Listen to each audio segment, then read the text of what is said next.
Jnana Vahini, Chapter 8.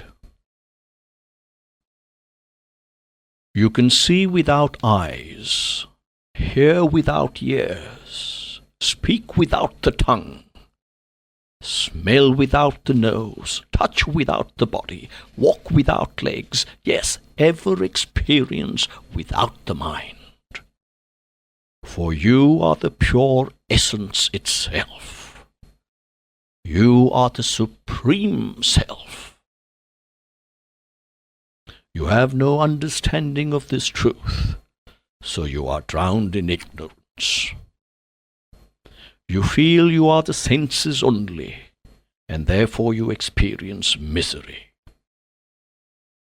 The five senses are all bound up with the mind.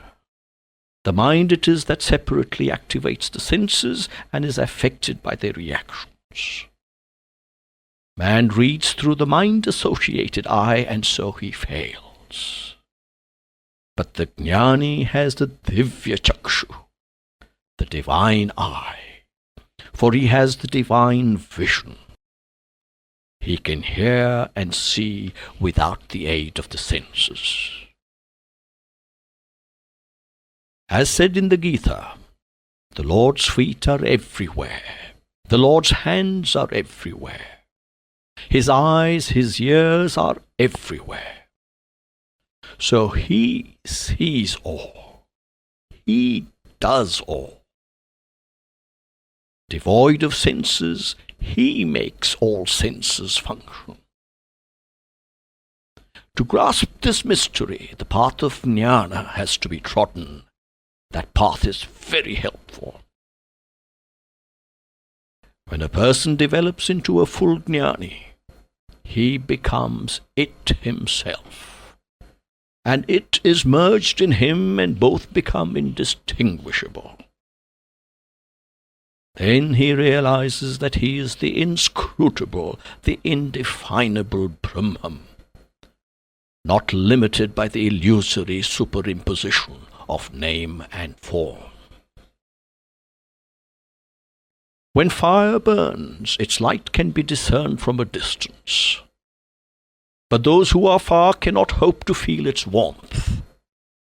So too, it is easy to describe the splendor of Jnana for persons who are far from acquiring it.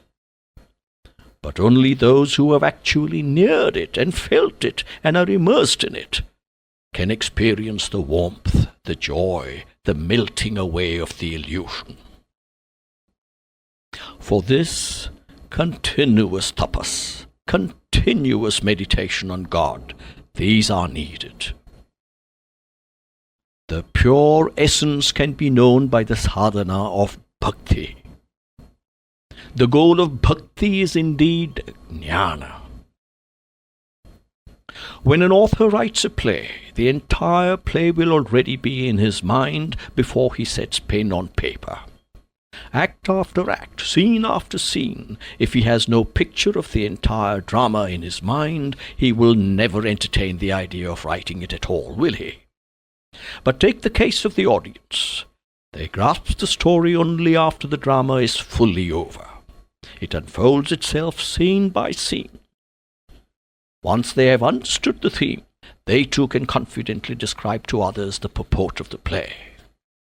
Similarly for the Lord, this drama of time with its three acts, the past, the present, and the future, are clear as crystal.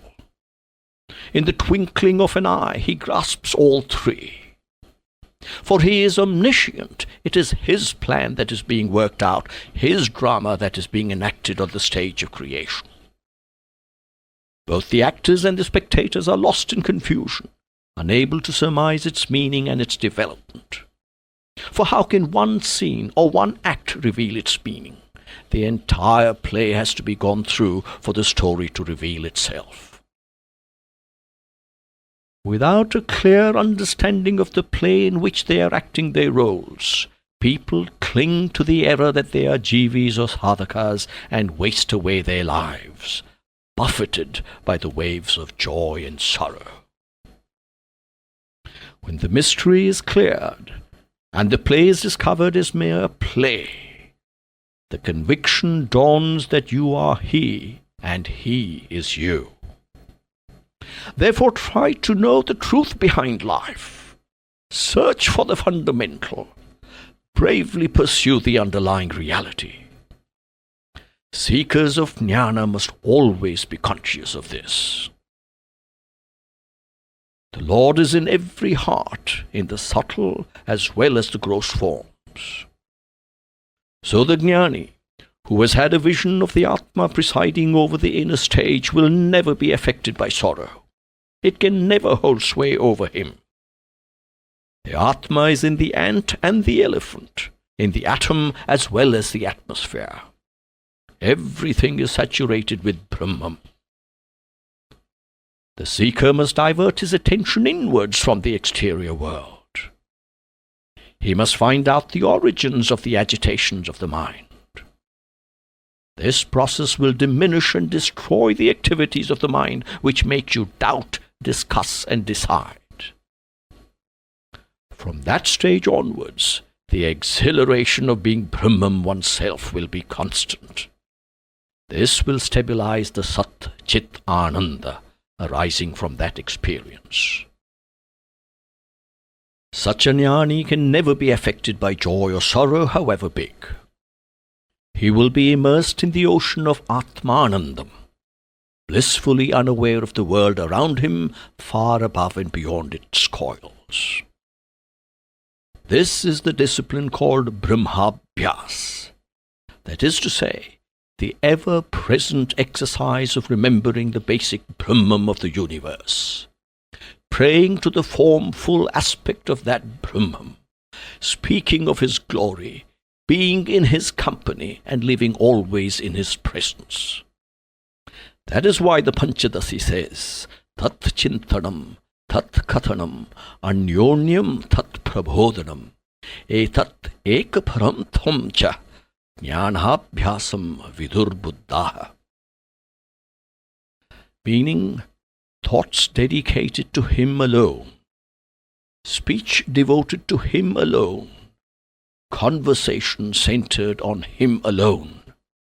This one-pointed existence is referred to by the wise as the discipline of Jnana. Here is the lesson taught in the Gita by Lord Krishna. Matchinta matgat prana bodhayantah parasparam katayantascha mam nityam tushyanti cha ramanti cha. Meaning, they fix their mind on me. They survive only because they breathe me. They inform each other about me. They talk only of me.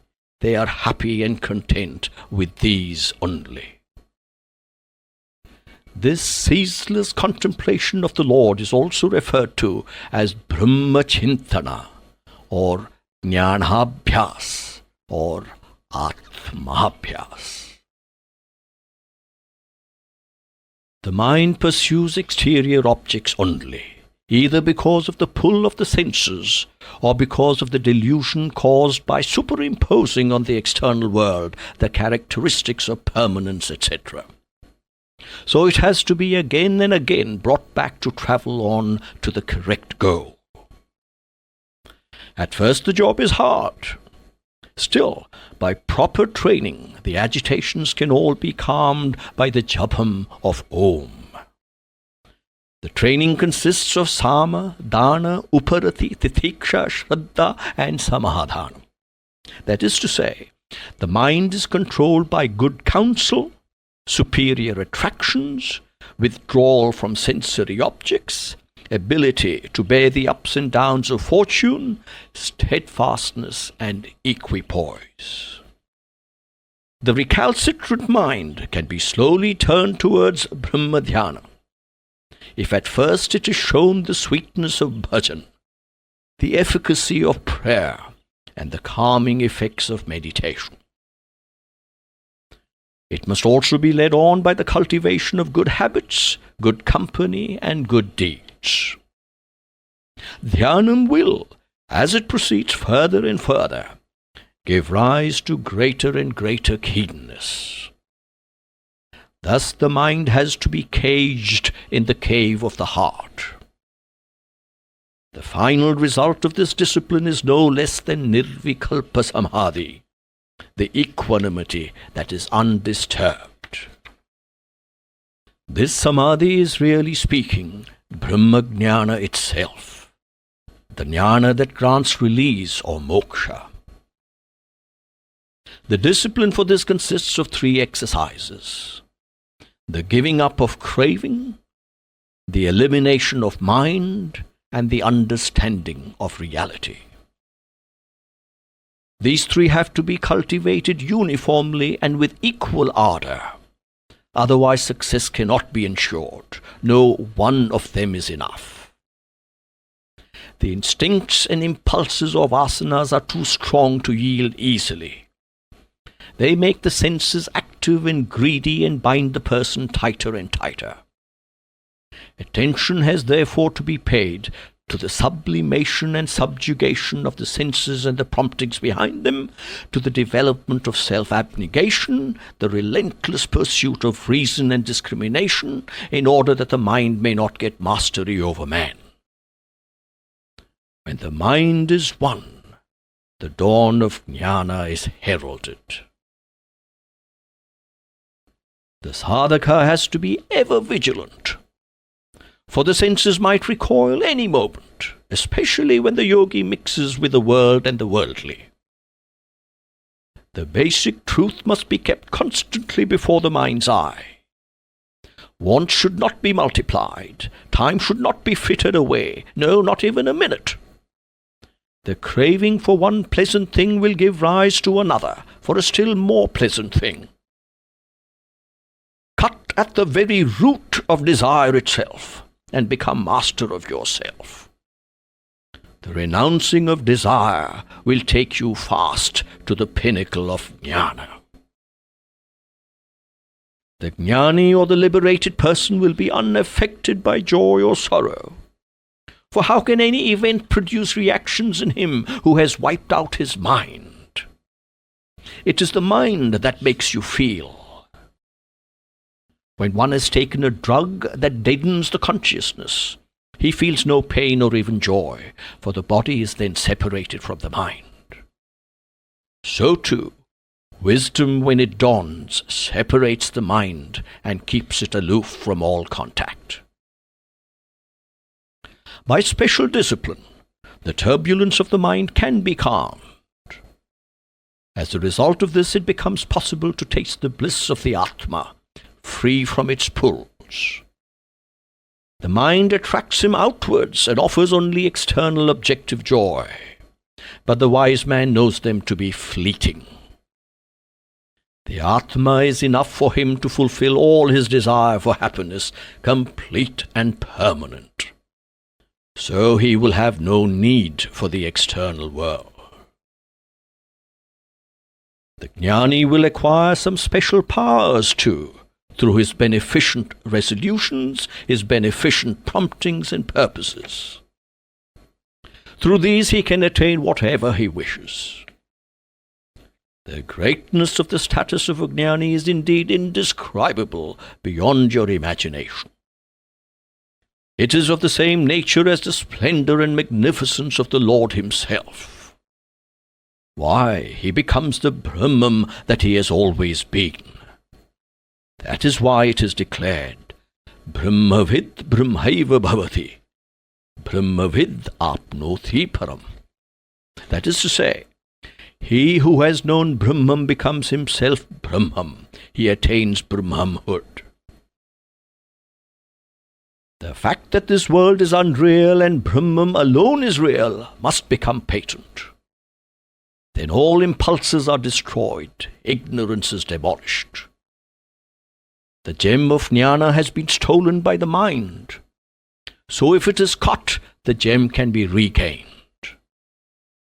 The gem entitles you to the status and dignity of Brahman, which you assume immediately.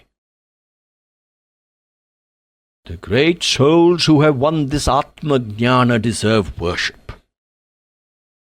They are holy, for they have attained Brahman, the right of everyone in the world, however great or whatever the tapas. That is the kingdom they seek, the honor they aspire for. This is the great mystery, the mystery elucidated in the Vedas, Upanishads, and Shastras. The solving of this mystery makes life worthwhile. It is the key to liberation.